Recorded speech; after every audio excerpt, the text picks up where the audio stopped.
having given me another day and another opportunity to carry a message that was so freely given to me.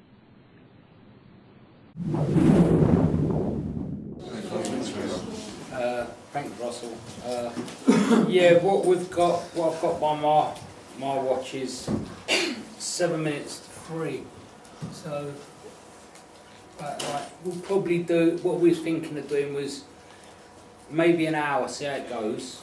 We're kind of going to look at going up towards step 2. We're not looking at trying to do 1, 2 and 3. We're trying to get, the diagnosis of being an addict, or the qualification, or what makes you an addict. And that now the part we're moving on to, which is probably the bit which you have to kind of focus the most. And I was getting a little bit worried when the children were in the room, because it was like one of those moments when, I don't know if you've suffered this, but when you've been in a meeting, and I know this because I've lived it, because I was, as I said previously, I was a single parent bringing up my daughter. She's now 19, I've got a granddaughter, who grew up in NA meetings, and as my daughter got older, she used to sit in meetings after people who had shared, and she used to say things to me like, "Dad, is that person in self-pity?" right across the room, which was quite funny, but it didn't really help the meeting. So the children have got to be how they are. So I'm really pleased there's children here. I'm really, really pleased, because I got clean before there was any what they call parents and carers, So I'm really pleased children there, but like using addicts, they can be disruptive. So that's the elephant in the room spoke about. She's not in the room. We have to focus a little bit more on this part of it. This is a little bit more of the boring part, I suppose, and I'm going to hand out some bits of paper to you guys, just for reference. We're going to talk about, these two are going to talk more than me, hopefully. What we do is we have found that if we sit down with another person with a copy of the basic text, what we've found is that we go through the textbook. I'll just try and check it. We go through the book, like 2 of us. Sometimes we do it in a group of maybe 4 of us. We've had 12 of us doing it, but we find it works better in smaller groups. And what we do is when we go through the book, one of the things we learned, because we've learned some stuff from the book, like as it says in the readings, we've learned. One of the things, like you'll see what we've now got the display screen going, it actually says in the basic text, in the 6th edition, it doesn't say this in the 5th edition, or the 4th edition, it says in the 6th edition, because NA is an evolving fellowship, we're not going to stay the same. And I'll reference some things from the Mother Fellowship to tell you about how our changes happen, yeah? But as you'll see in our 6th edition, it says our programme. That's right at the beginning, Narcotics Anonymous. Then it says many books have been written about the nature of addiction. This book primarily concerns itself with the nature of recovery. If you're an addict and have found this book, please give yourself a break and read it. Now the reason I'm mentioning that now is because first off, you've got to know you're an addict. When you're an addict, the book is a textbook. Textbook, as Lester pointed out earlier, in my understanding, textbook are for people who go to school. Textbook is a book that you learn from. So, and one of the other things which we learned about this book was what you actually need to learn from it. Well, if you're an addict, you need to learn from this book. And the Italians have got this sorted. Don't know why, but they have. You could actually throw that part of the book away, because that part of the book, okay, is for people who are unable to get to meetings or need to read it in treatment or want some identification. The actual programme of NA is like that thick. There's not much to it. It all gets easier and easier. It boils down to the spiritual principle of each step. As I say, I learnt some stuff. I met some Vietnam veterans over in America who couldn't read and write, and they work the 12 steps and they live a nice, clean, really happy, productive life because they learnt the spiritual principle of each step, and that's what they abide by. They can't read and write, but the 12 steps has changed their life dramatically. Okay, So one of the things which we've been practicing, we've been doing this for a while, is a thing which I'll write it in the book here, and I'm going to hand you out some of these leaflets. What we do is, when we sit down together, we look for the suggestions in the book or the directions. They're the same thing, suggestions, you know. I suggest, one of the things it says is that it suggests, like, you keep going to meetings but you come back clean. That's a suggestion. You don't have to do it. Doesn't matter. It's a suggestion. Totally up to you what you pick up. Another part, what we look for is we look for musts. Okay, a must, for example, is, let's flick through and find a must. Do you want to find one, Aaron? Yeah, I've got a couple of musts here. Must here is we make these changes alone. No, sorry, we cannot make these changes alone. We will need help of God as we understand Him and the fellowship of Narcotics Anonymous. No, there's a must in there. The must word in that is need. We will need the help of the fellowship. We're just looking for it. We're just going for it. That way it helps us have something to focus on. Instead of getting lost in like the story or the content, we're looking for the must, the directions, suggestions, and that kind of brings me forward to the bit which is about questions. Now there's some questions that you're meant to be asked before you start doing your step work. In the basic text, in the textbook, there's some questions and they get overlooked. It's no one's fault. Some people get asked it, some people don't. And look, I'll just show you. In my book, because you can highlight them any colour you like, in my book, I highlight the questions green. Yeah? And you know what a question is, because at the end of it has a question mark. You know? Just for those people who, you know, perhaps didn't go to school. I didn't go to school. So I need to be told that stuff and showed that stuff. Well, after that reading of how it works, after the bit which says, you know, we are people with a disease of addiction who must abstain from all drugs in order to recover. There's a must abstain, I must breathe to live. You know, the same kind of thing. It then goes, before it gets to step one, it then goes, these are some of the questions we asked ourselves. Now it's good when you sit down with another person, but it's a lot better, you know, if you just have a look and ask yourself a question. And some of these are really confusing. You know, first question, ask yourself it. Are we sure we want to stop using? Are you really sure? You know, that's what the first part of this was about. You know, you might have realised you're an addict, you might have that reaction to drugs. Sorry, can I just jump in 1 minute? For those looking in the book, it's page, in the 6th edition, it's page 18, the very last paragraph. That's the bit that we're on. Thanks, Aaron. You know, you might have, you might know you're an addict, you might relate to being an addict, you might have that problem that I had. The problem that I had was I really wanted to stop, and then when I got a bit more comfortable, what Aaron was saying earlier about the absence of pain, I then realised I didn't want to stop that bad. That's why the rock bottom's important. With the rock bottom, when you've got the rock bottom, you realise that you have to do this or you're going to die. It tells you jails, institutions and death. Being, you know, institutionalised, you know, in many treatment centres, I've been in jail. Not everyone has to get there, not everyone has to get there. But that's predictable. If you're still using, that's the outcome. So there's some questions. Do you want to stop?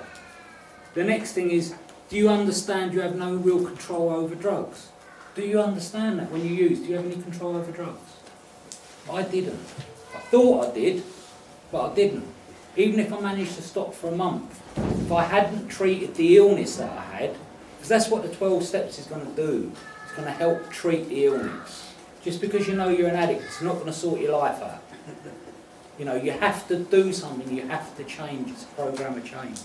You know, question 3. Do you recognise that in the long run, we didn't use drugs, they used us? The amount of things I missed out in my life. I missed out bringing my daughter up. You know, as a single parent, my daughter was with me. I brought her up, but I missed out. How many times, you know, guilt, shame and remorse in step 2 did I say to myself, did I say to my daughter, I promise you, I'll take you to McDonald's. I promise, I promise. Now I won't promise. Now I won't promise. I've learnt something about it. In NA, I've learnt something. The step-free prayer that's on the wall there, it tells me how I show how I work this programme is it showed me how to live, guide me in my recovery. This is the big thing which will help you guys, hopefully. You can tell people who work the programme, not because what they quote, not because they tell you their lives have got better, they show you by the action. You know, I learned that gratitude is an action. You know, it's not, I'm grateful today, I'm really grateful, I'm on Facebook, I'm grateful, I'm really grateful, the sun's out. Fuck that shit. Show me. When you're in a meeting putting chairs out, or if you're saying hello to me, the best thing that ever happened to me when I came to NA was when someone nodded at me and went, all right. I felt great. I was a lonely, useless fucking addict. I want to be part of. It's a we programme. It says we. In every part of our steps, it's about us. You know, there's, as we go on, it's got, you know, did jails and institutions take over the management of our lives at different times? For Leicester, he seemed to swerve it somehow. I don't know how he managed that, but I know it did for me and Aaron. You know, power greater than myself was prison. Trust me, I couldn't do anything to get out of that. You know, the judge was a power greater than me. You know, and I learned to do step 3 in court. Don't know if anyone else learned that. They go, please, don't take me, please, I don't want to go to prison. You know, I tried that many times. Please don't let the fucking security guard catch me. It says like, you know, the management of our lives, the jails and institutions at different times. For me, it was most of the time. I mean, that's what I'll change that one to. And this was the cracker for me. Do we is talking about like in general terms, they're talking to me, these addicts. Do we fully accept the fact that every attempt to stop using or control our using failed? I have to ask for help. Do I accept that? There it is, it's black and white, there. Do I accept that? Whenever I left NA, whenever I wanted to do what I wanted to do, I messed up. Every single time. You know, some people leave NA and I meet them 6 months later, their lives are better and they're doing great. And I think, what? You know, good on you. Good on you. You know, I don't think they're lucky because I like being here. I like being an addict. Some people hate it. I like it. If I hadn't become an addict, I wouldn't have what I have today. I'm really, really grateful. And with being grateful, we get to do these workshops. And that's what helps. You know, do we know that our addiction changed us into someone we didn't want to be? Dishonest, deceitful, self-willed people at odds with ourselves and our fellow man.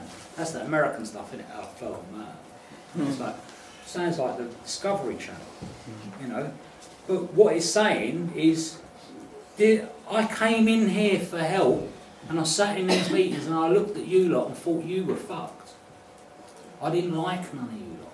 Keep away from me, I didn't like none of you lot. I've had to learn to like you lot and to love you lot. I had to get to that place. Now what I'm saying, if you was Frankie back in '94 when you got released from prison, sitting in an NA meeting, hopefully this is going on for you, because what went on for me when I was a newcomer sitting in a meeting here and someone like me say that, I thought, wanker. Well, I don't want what he's got. And quite rightly so. You don't deserve what I've got, you have to earn it. Quite rightly so, you know. And that's the same for all of us. You get what you get by working the programme. By working the programme there's many gifts. We don't promise anything except for you're not going to use. That's all we promise. In NA, I don't promise it, NA promises it. You know, as we carry on a little bit, it's like, do we really believe we have failed as drug users? Do we really believe that? I'll hand over to Aaron because he's good at explaining that. Yeah, I mean,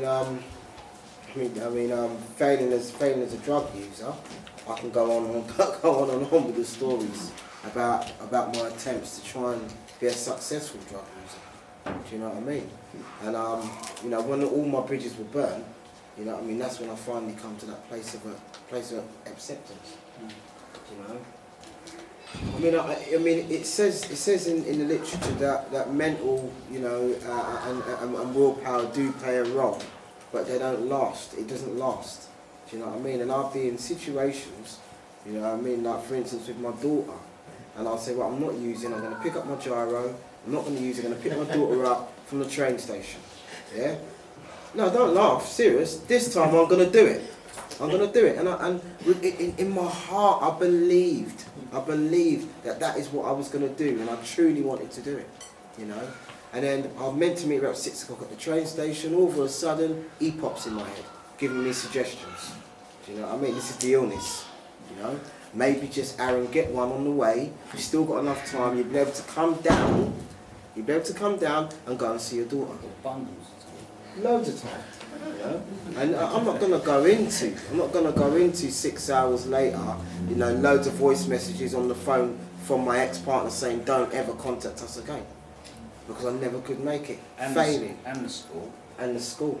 And my mum and the rest of it. Because I'm at odds with everyone, like it says the earlier question. I'm at odds with everyone. Now my mum's pissed off.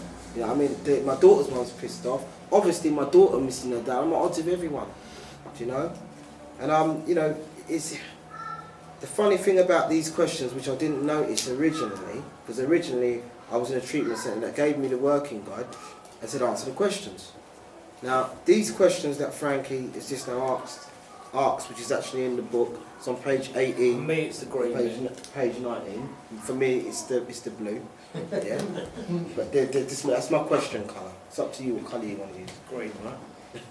Anyway, that's before step 1. That's before admitting my powerlessness over my addiction and my life unmanageable. That's before that. You know. And there's if I can continue. There's a bit here in you know, after I relapsed and I kind of got given this book and I started to read it. There's some stuff here, even before I got to step 1, that I needed to look at as well. And I don't know if shall I go on or do you want to go on into that, Lester? Yeah, I'm right there. Yeah, okay.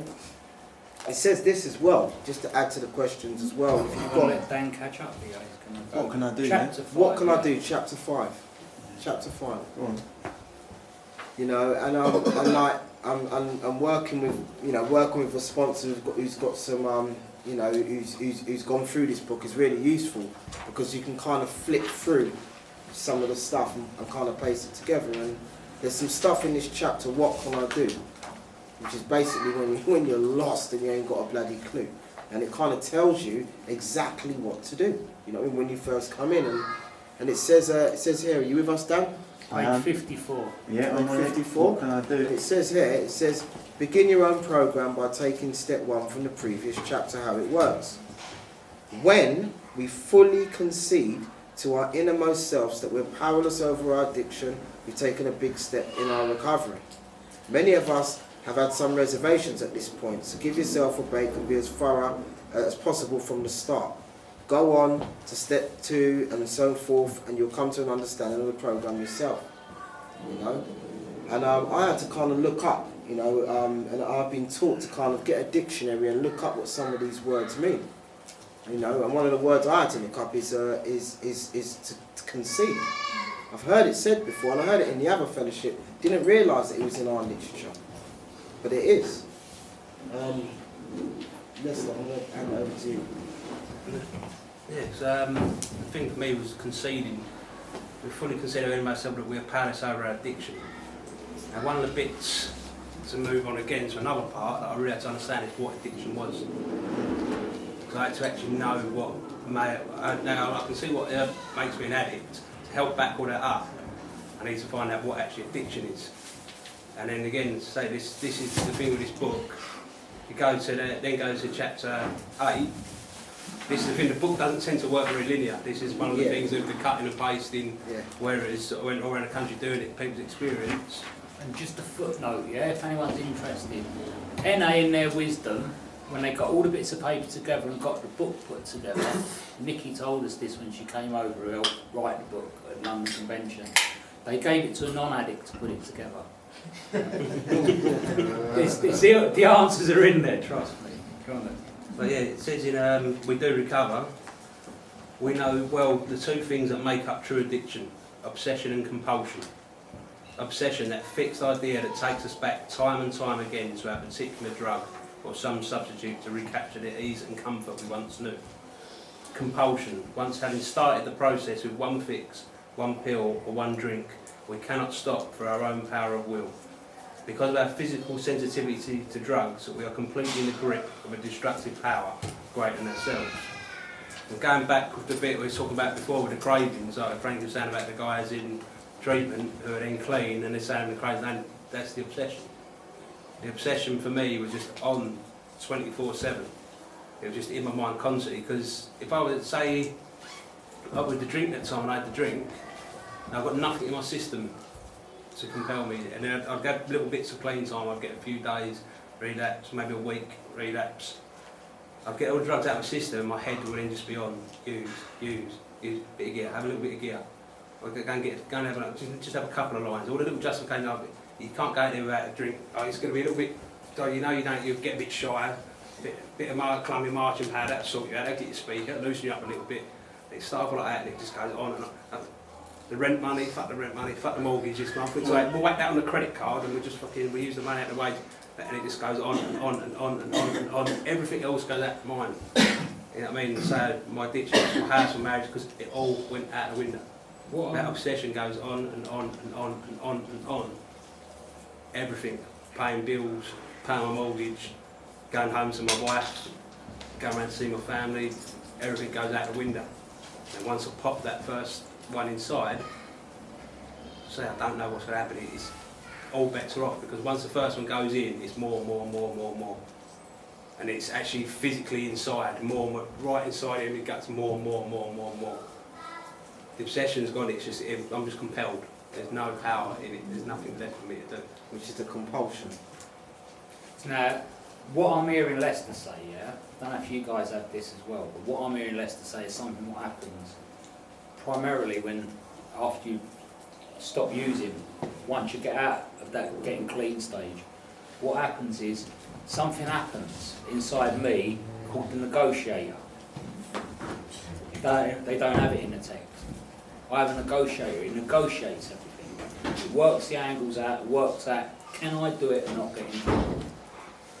That, for me personally, is an indicator to whether my obsessive illness, addict, whatever you want to call it, what works for you, whether it's a lie.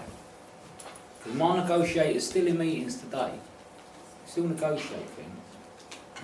And try and work it out. It's there, it lives with me. I'm not trying to get out of self, I'm trying to make self well. I understand what's going on. I'm obsessive, I'm compulsive. Any of you guys been in a new relationship and done the texting thing? Where you text, and then all of a sudden you get obsessive around it. It's great. I love being in a relationship. You've got that to come. You've got that to come, trust me. Not there. There's many different things and many different ways it can go. I'm just talking about my experience. Some of you guys might be blessed and not have that. Might not have that obsessive compulsive behaviour. But when I stop using, I have to address it because I have it. Because I'm an addict that fits the book. Hence, it starts to become an autobiography for me. It doesn't become a basic text anymore. I happen to feature quite a lot in this book. And I'm like, things are starting to change. This ain't about you, it's about me. I'm the one who's got to get well. You lot are doing all right. Because you seem to know what you're talking about. So, what we do is we get to this thing where we do the book study, and when we started off doing this book study, we did some things where we did a little... I got together with another guy called Archie, who's in our sponsorship group, who's not here today, and we kind of got together and he had a look at this and that, but we cut and pasted some stuff, just as them guys have done, from out of some NA literature, which was...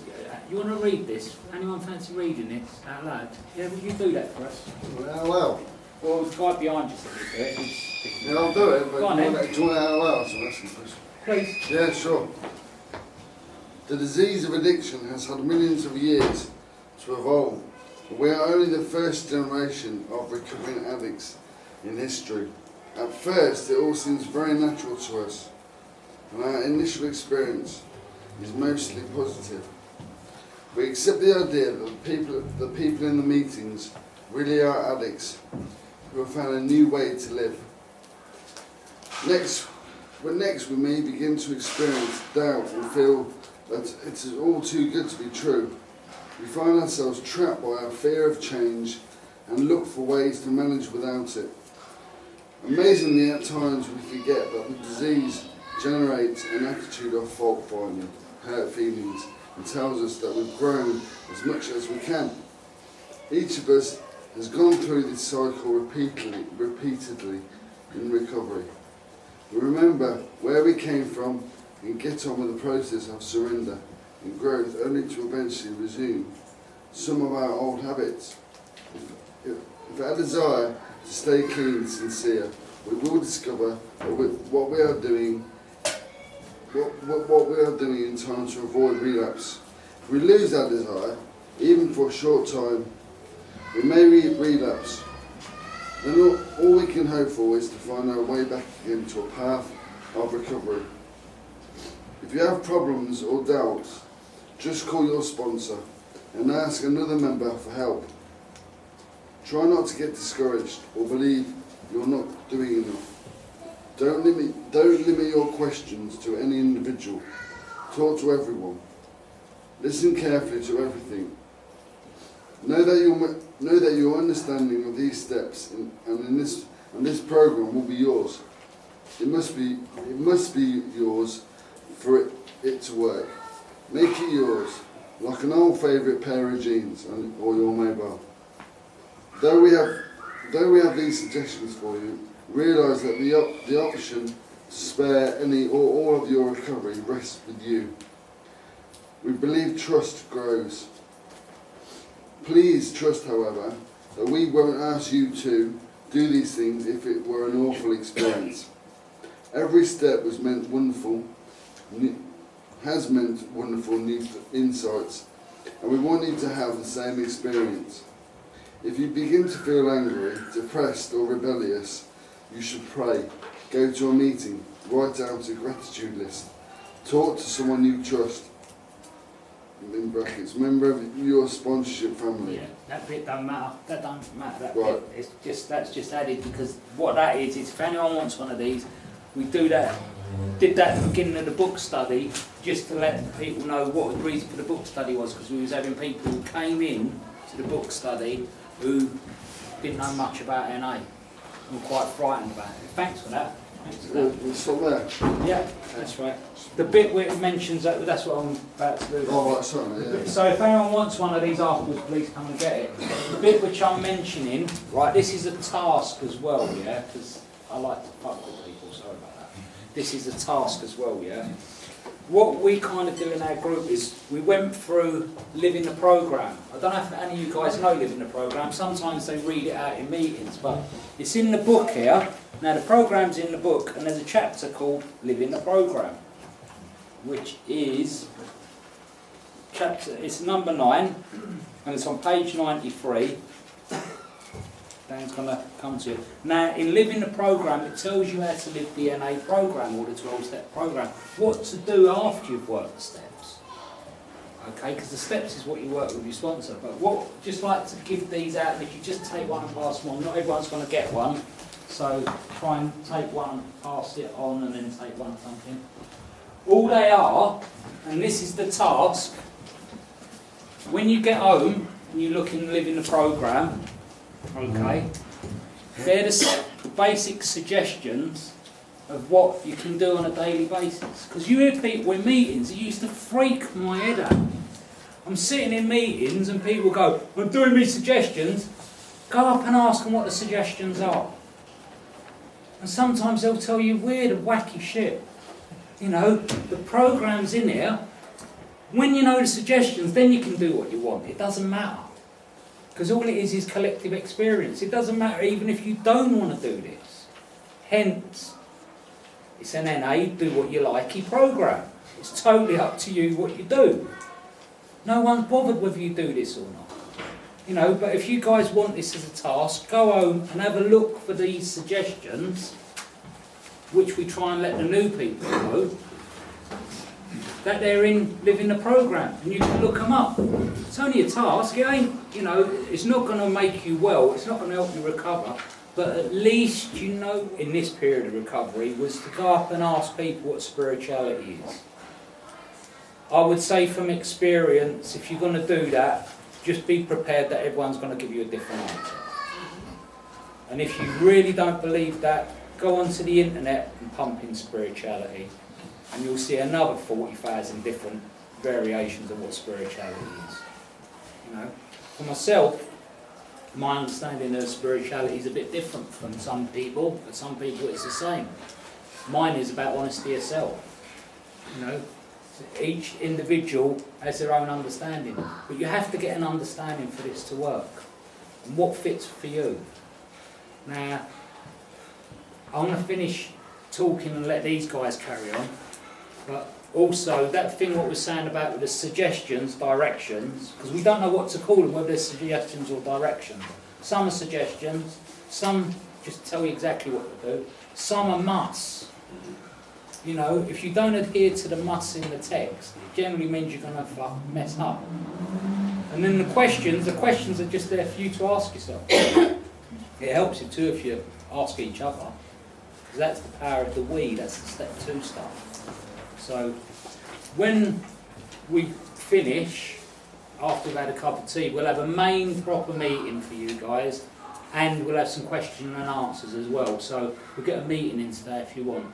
So I'm going to let Lester and Aaron take over. I want to sit back because I can feel that pulse. I want to get off me, breaking off me. So what was what Lester was talking about the obsession and compulsion in We Do Recovery is something that I needed to find out about. And you know, I don't know if anyone else used to have this, but when my head starts to go and I've got the obsession on me, my stomach used to start turning, and I used to feel like I want to go to the toilet. You know? And the only thing that would stop that feeling is when I take that first drug. You know what I mean? All of a sudden I feel like, whew, but then the compulsion kicks in and I can't stop. Yeah. So so what Lester was saying is like or what the book's saying is the two things that make up true addiction was obsession and compulsion. Now, if you remember what we were saying in What Can I Do, it says when we admit that when we concede to our innermost self we're powerless over our addiction, we've taken a big step in our recovery. So now I know what addiction is. Now I know what addiction is, and now it's about finding out about what concede means. Because they're telling me I need to concede to this. You know, and I looked up in the dictionary, and I know there's different definitions of concede. But what I understand it to mean is a done deal. That's my own words. It's a done deal. You know, there's no more. It might be, or it might, I just know. Do you know what I mean? And it's like me looking in the mirror. I don't have to look anymore to find out whether or not if I'm black or white. I know I'm black. That's it. It's done. It's a done deal. You know, and that's what concede means to me around my addiction. I don't know if let's do that. Yeah, so conceding. I mean, what I learned with that was conceding is a complete and utter surrender. It's a similar sort of thing to that done deal. But the thing with that was explained to me was when I fully concede to my innermost self, when I hit that bottom, is what was described to me was that I'm told the disease of addiction is in my head. So I can't trust, but I can't just think that I've had enough. I can't just think that I'm powerless over addiction, my life's going manageable, because my thinking is what? My thinking ain't right. So I can't fully trust the thinking. So and what else was sort of said to me was, you can't trust the heart. The heart's been broken over, so all the feelings, everything, I'm still learning to get to grips with, and all the emotion. I can't fully trust my heart. What I have to trust on, what I have to fully concede is that bit sort of 6 inches behind the belly button. You know, and that it's like that honesty of yourself. So you know that you've done something that's pretty shitty. You know you've done something wrong. And you get that twisted in your gut, that fucking bit of guilt. When I hit bottom, when I'd had enough, that's where the breaking. That's where I've had enough. I can't do this. That's where it came from. It wasn't there. It was right inside, my guts twisted. When I actually fully conceded to anyone I said I was powerless, when I knew that I was beaten, that's where it came from. It came from right inside my gut, right inside, behind my belly button. It's just snapped. I've had it. I've had enough. That's where I fully conceded. That was the fully conceding. That's when it was done, dusted. I can't do this anymore. This has got me beaten. All ends up. So some information started to gather now, and this is before I start answering the questions, or before whichever way my sponsor's going to take me through step one. I now know what addiction is because it's told me. I now understand what fully conceding is. Do you know what I mean? Because I've looked in words up in the dictionary, and I also can feel that within myself. And now they're telling me about powerlessness. Do you know what I mean? Because it also mentions powerlessness. You know, and I don't know if you want to. Yeah, I mean, well, that was the other sort of thing, because I don't know about for other people, but certainly for me, I was a real thinker, and I would twist and think and analyse and look at it and twist it, and I had to know the in and outs for duck's arse, or every single little bit. They're puff eggs in April. And so I had this thing of this powerlessness, and it was I think we've done it before as well. You know, just asking what people think powerlessness is. And I mean, it's just this is how it's sort of broken down to me. And I can remember the grand sponsor would be sitting there after a meeting in Euston, and I've heard the CDs, he does it, and he just stumps. Every time I've seen him do it to so many people, he just stumps people on it, hearing the answer. And you know, I mean, just sort of open it out. Anybody, particularly anybody new, want to give what powerless means. Anybody want to say what powerless means? Any new guys? Yeah, well, what I thought powerlessness meant to me, it's like months ago, yeah, well, first sort of started recovering that, and I went with this lady, and I slept with her, and afterwards, I noticed she's got a bottle of wine on the side of the table, and I thought to myself, I'm not having that. It's got to be time to drink, yeah. And then I sort of like ended up drinking it, even though I knew I shouldn't drink it. That's what parents was meant to me anyway. Okay, yeah. So that obviously does. That's great. It's like there's no wrong No questions. power, no control. Yeah, there's no answer. There's no wrong answers. There's no wrong questions. And one of the things we should point out here is, if anyone who's got clean time, please sit back and have a listen. Yeah. Anyone else want to give us an example of powerlessness? Just no choice. An example. We're not doing step work and guide out. Sorry. I'd say my relapse. So Tell us about it. it was like it was the best. I was sitting there in a room by myself, drinking drugs all around me, had a bit of knowledge, had a bit of clean time, and just something happened in my brain where to pick up the bottle of vodka just seemed like the best idea I'd had for years. Anyone relate to that? Anyone relate to that? Yeah. Yeah. You know, anyone else want to give an example? Yeah, sure, hello. Hello, Yeah, mate. hello there. Yeah, I'd like to give a little example, even though I'm off the drugs, I'm 4.5 months clean. Well done. Yeah. Nice one. I actually finished the battling on Independence Day, right, on 2 mil. I had to do that for a long time, usually, right? Anyway, the other night, right, I lay there, I don't know what I isolated myself. I was in the dark. I mean, black to me, right, means not yourself in the face. Where I put myself, right, and all of a sudden I could feel myself getting there, right? I knew my sister was down the side of the bed. And the next thing I know, in my hand, and I cut myself, and I go, pounds all over. What am I doing that for? That's powerless to me. Powerless to put myself there, and I didn't speak to people. Get myself out there again. I got my roommate across the room. I hit myself across the head. Oh, he didn't wake up. You know, next thing there's blood coming out of me. I've got patterns on my chest and everything else, right? What's all that about? That's powerless to me. 4.5 months clean, and I still can't sort. Well, of course, I've got a long while to sort myself out now. For the rest of my life, but that's powerless to me. Thank you so much for sharing that. It was really personal as well. Thank you. You're welcome. Anyone else want to? Yeah, a lady. Let's have a lady. Powerlessness to me is that in my using, I always put my drugs before my children. Can you and give my us an family. example of what happened? My daughter, she got a ring off her gran. Her gran died, she bought her this double-barreled name ring, and I borrowed it off her, and I put it down on credit for a dealer for £20 sterling, and I couldn't get her a ring back. And I lied to her, I'll bring it tomorrow. And that caused a big rift between me and my daughter. Them drugs came before my daughter. Did anybody else not feel that? Yeah. Because I felt that. Thanks for sharing that. That was heavy. They're all examples of powerlessness. They're all living examples of powerlessness. But what I had to learn to understand, less than take over it.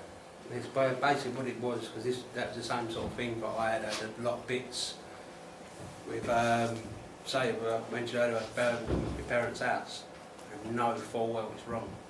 Hate myself for doing it, and still, it's like it was literally like I'd watched myself do it.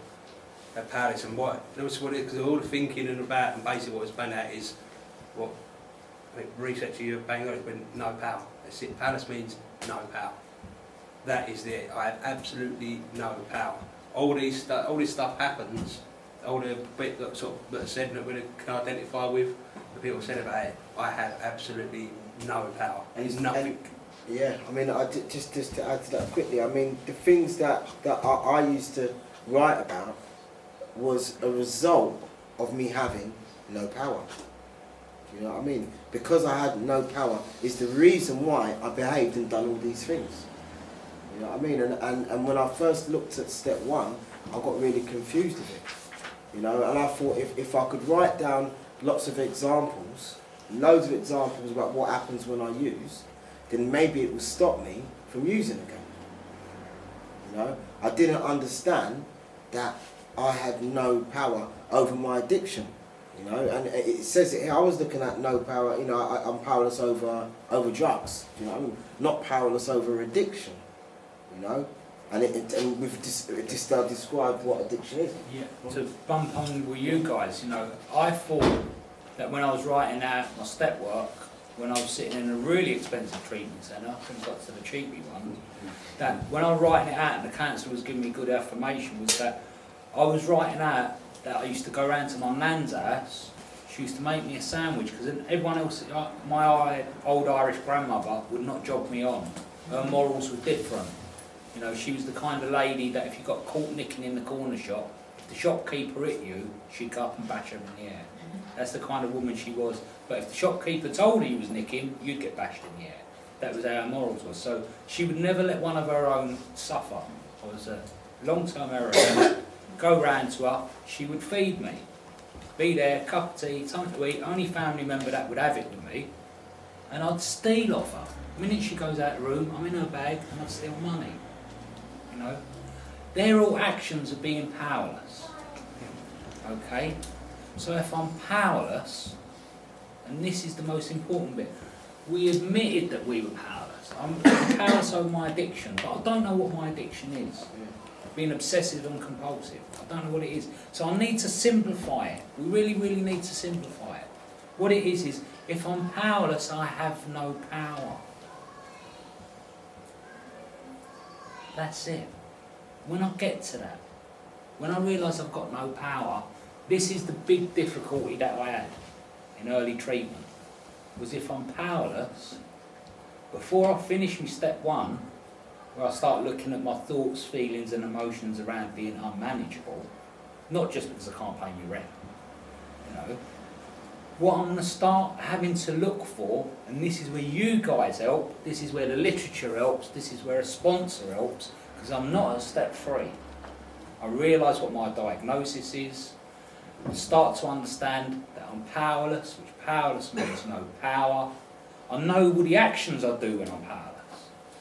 So now I need to find the power of recovery. That's what I like to call it, the power of recovery.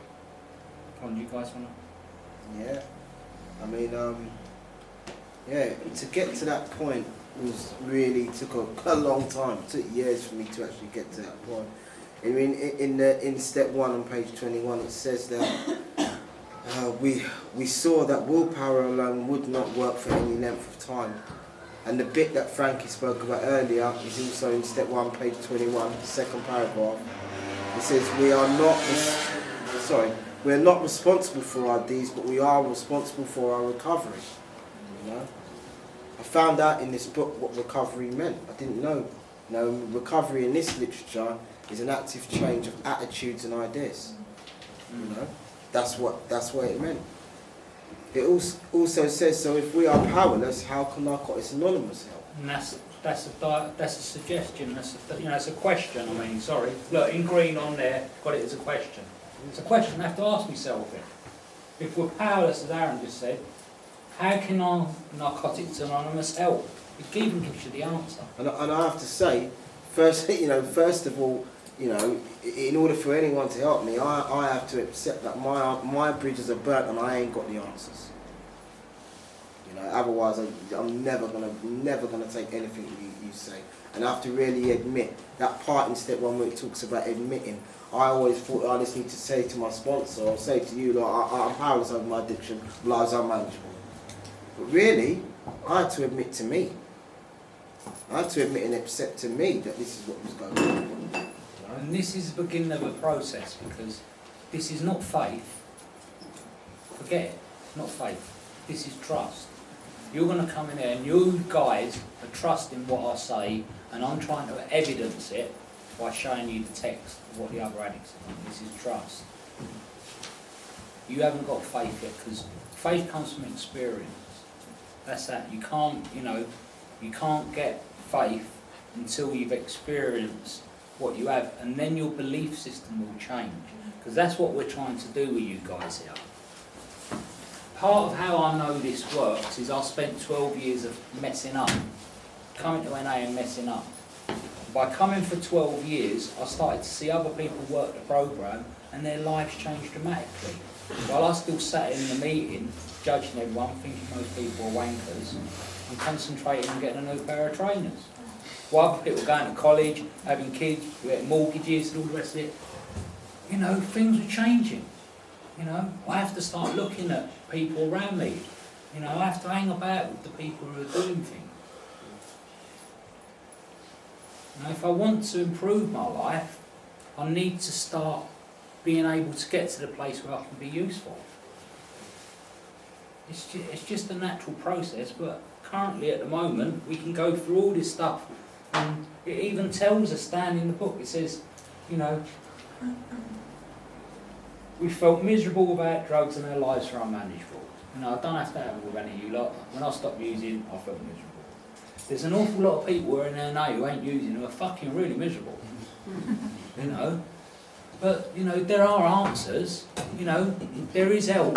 It says, now I'll tell you the second bit of that, because I'm not trying to be clever.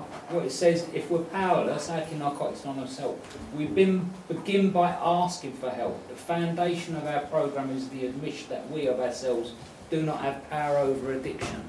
I have no power over addiction.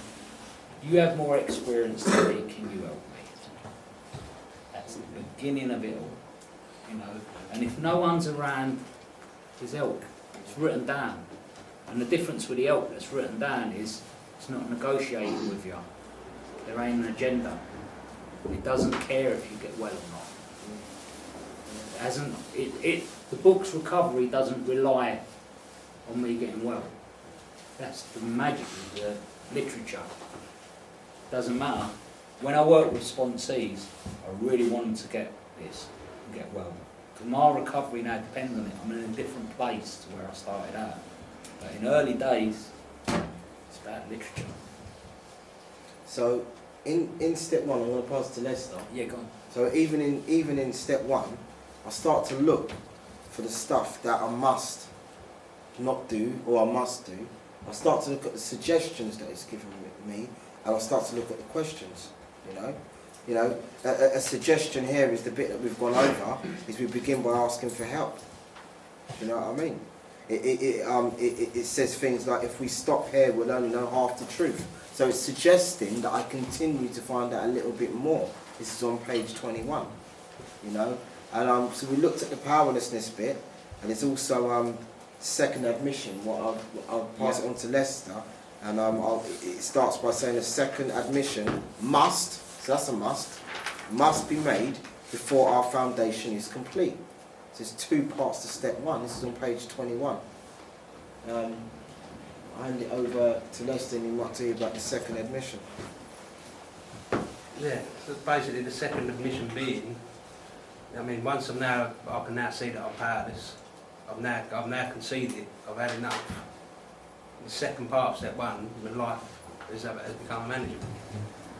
Now, as I've already sort of shared, I've lost all the material stuff, but that's not so much about it.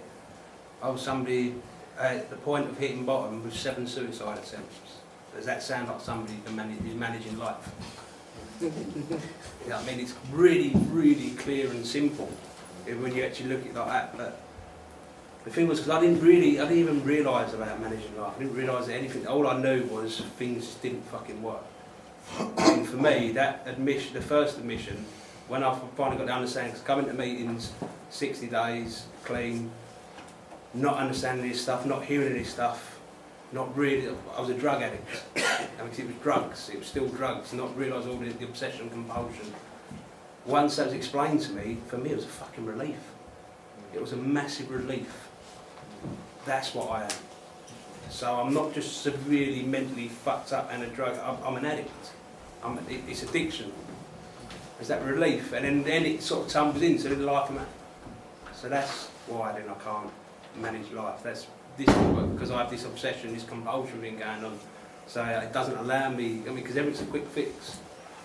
And even now, you know, I mean, it's still learning as you go on and on, learning the emotions, learning the feelings, learn actually that they don't control me. My thought patterns tend to trigger how I feel. They tend to trigger how my emotions off.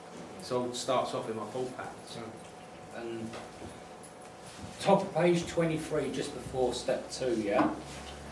What it says is, when we admit our powerlessness and our inability to manage our own lives, we open the door to a power greater than ourselves to help us. Now, we're hinting at what the power greater than ourselves is here.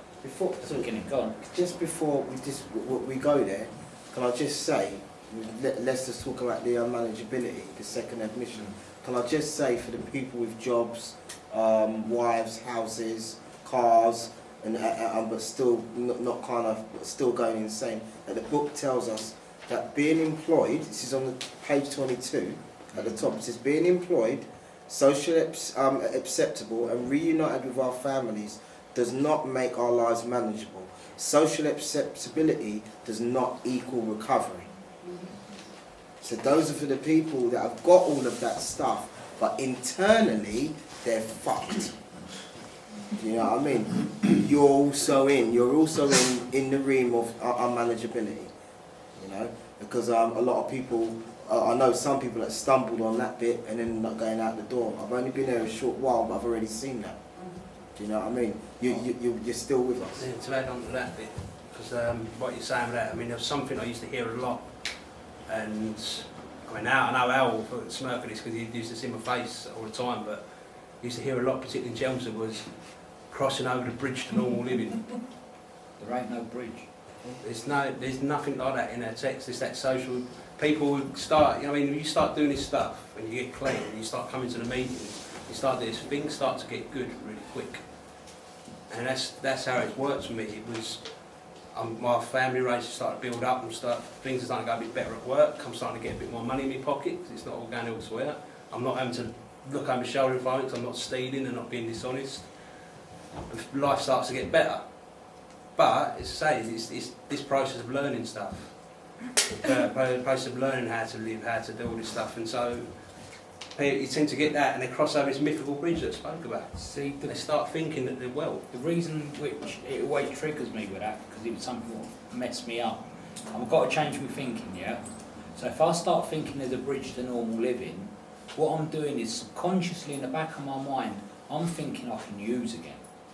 Because if I'm thinking that one day I'm going to be normal, one day I'm not going to have this physical reaction, I'm not going to have this mental illness, if I think that, what I'm doing is I'm forgetting how bad it was. You know, because I can't remember clucking, and I did it really a lot.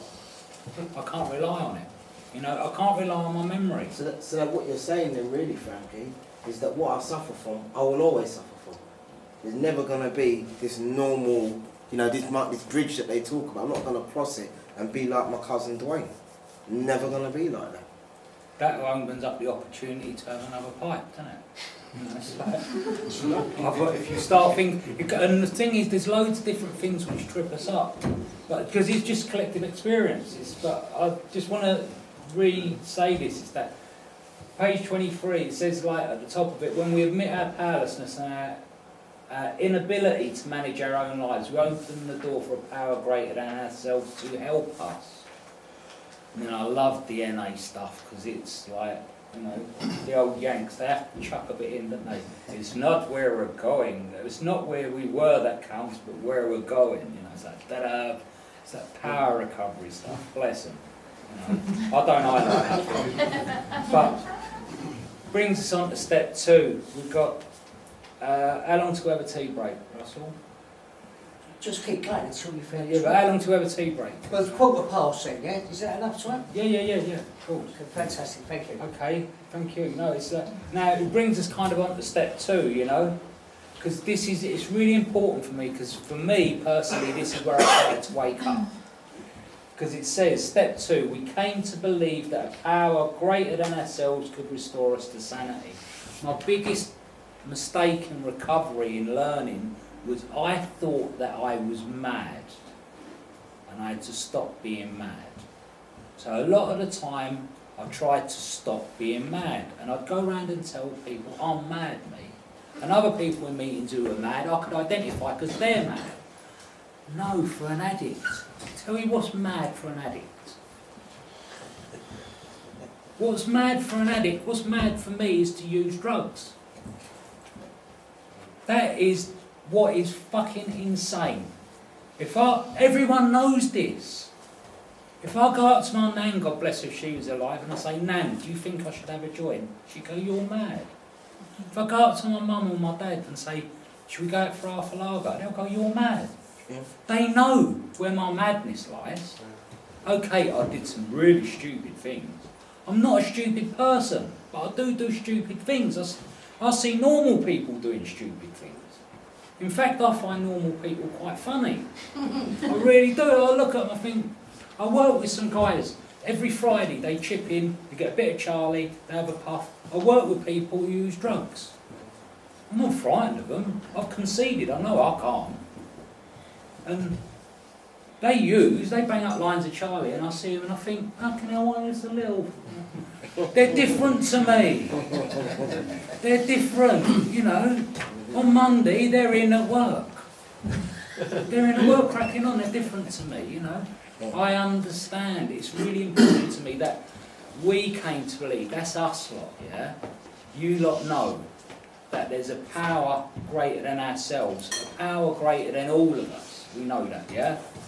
Can restore me to sanity, can help me not use drugs. Now, how I find that power, first off, is asking you guys your experience, looking in the textbook for the guidance, because the textbook's the text and it's guidance. I can speak to my sponsor.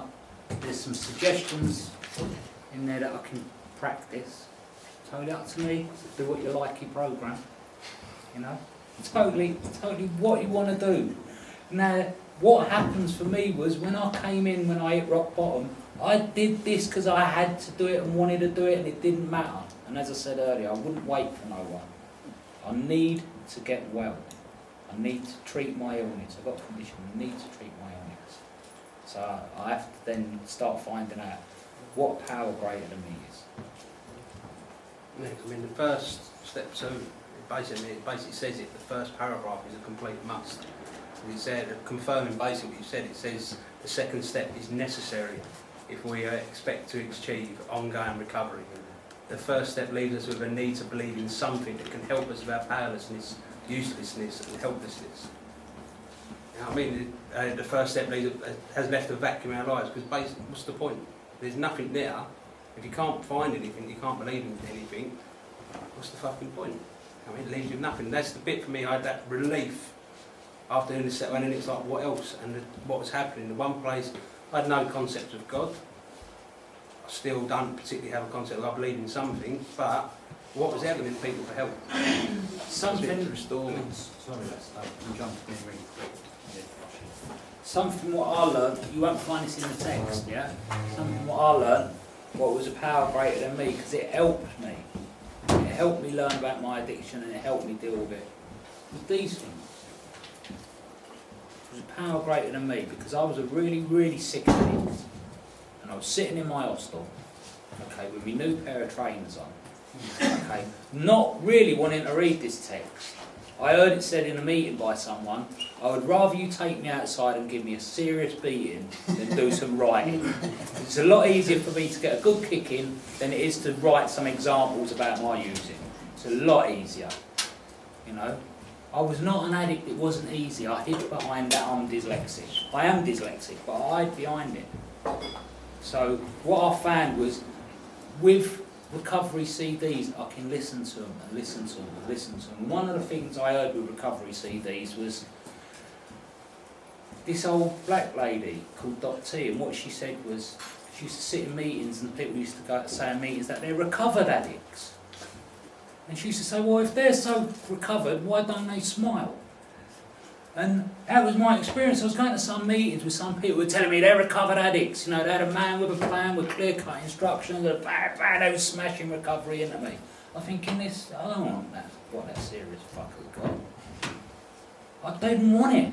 It wasn't attractive. They was like the family I grew up with who fucking told me off every time I didn't know how to do something.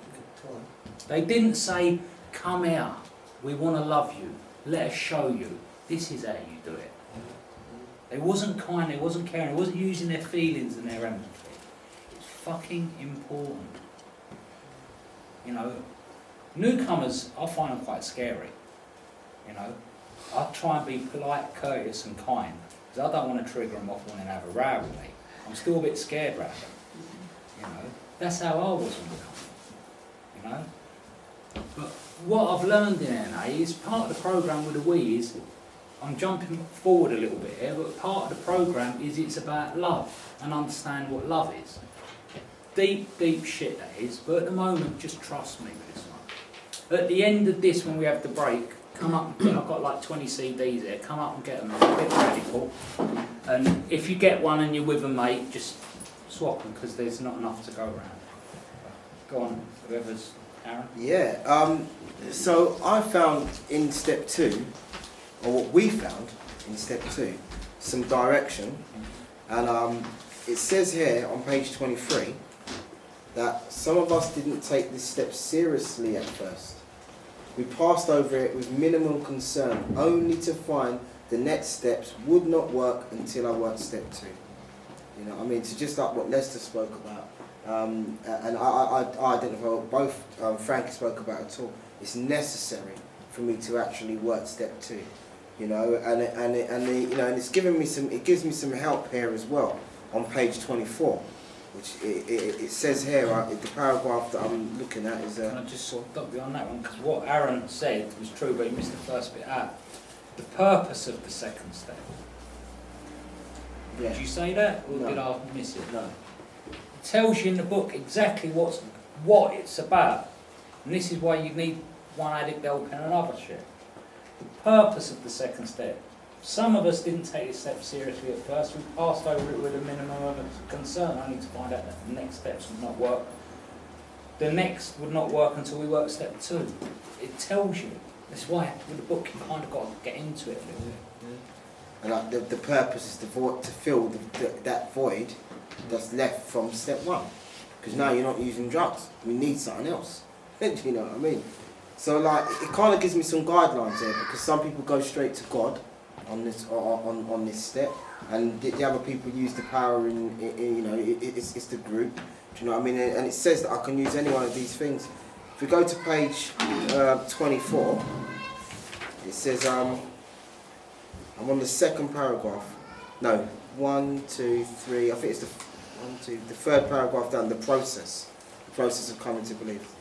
Okay, the process of coming to believe is similar for most addicts. Most of us lack a working relationship with a higher power.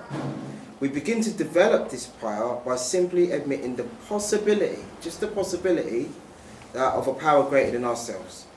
Most of us have no trouble admitting addiction was a destructive force in our lives. Our best efforts resulted in ever greater destruction and despair. At some point we realised that we needed the help of some power greater than our addiction. Our understanding of a higher power is up to us. No one's going to decide for us. We can call it the group, we can call it the program, or we can call it God. You know, and it also says that like for a lot of people that are new, their first thing of a newcomer is for a power greater is the actual group itself. You know, and that's true for me as well. You know, it kind of was the group. I kind of did get on my knees and I did pray to God and say, help me, and this, that, whatever. But then I found myself in Narcotics Anonymous. And when I came into a meeting and I listened to black people, white people, old people, young people, all telling me the same thing, giving me some direction, and I started to listen to that direction and act upon it, I started to get some relief from my addiction. You know, my personal belief, you know what I mean, is my God, you know what I mean, used you lot. You know, that's personal for me.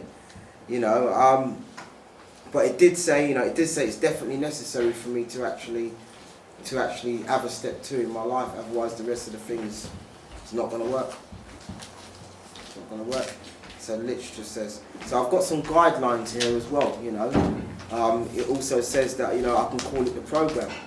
So if I follow the program and follow the principles, like what Frankie spoke about, them war veterans, then I can maybe get some relief that way. You know. Pass it on to Lester. Yeah, I mean, for me, particularly that bit of being able to choose what you want to call it, being the rebellious little fucker that I can be. I mean, I sort of looked at that and said, it's like, right, the one thing that was helping me at that point to have any sort of calmness was when I'd put on my Bob Marley CD. So then on that bit of challenging was, right, what better person then to be my higher power, that I'll let you know, is the big puff-smoking Rasta. So I would openly share in meetings, my higher power is Bob Marley. And I would complete, and I would say it, I would do the Serenity Prayer, I'd say, Bob, I didn't give a fuck. And the thing is, it's the great thing about this fellowship, and people that abided by that, was all people should say to me was, just keep coming back. Great, you've got something, keep coming back. They didn't care. The fact that I was coming, the fact that I was open to believing something, even being as challenging and, well, I'm going to try and push your buttons to see if you're going to tell me to piss off or whatever. Just loving, keep coming back, welcome me, keep going. I only had one person actually ever pulled it. Some little old dude, lucky he was a little old man, and the reason why I didn't just fill him in straight away, he got so angry he pulled me on my right to who I want to choose. I've never seen that guy in a meeting. I've never seen him since. See, I have a bit of a problem with my own group. Because in my own group, on a Sunday morning, I have atheists in there, I have agnostics, whatever they are, I have some Muslim guys who have a totally different concept, who get say to the thing I laugh at about Catholics and Protestants, all arguing over the same thing. Non-believers, people who, like myself, was not even open to anything, didn't learn anything, you know, have had to learn the whole new concept like a fresh sheet of it, as well as people who don't believe at all. So what I've had to learn was to not exclude people.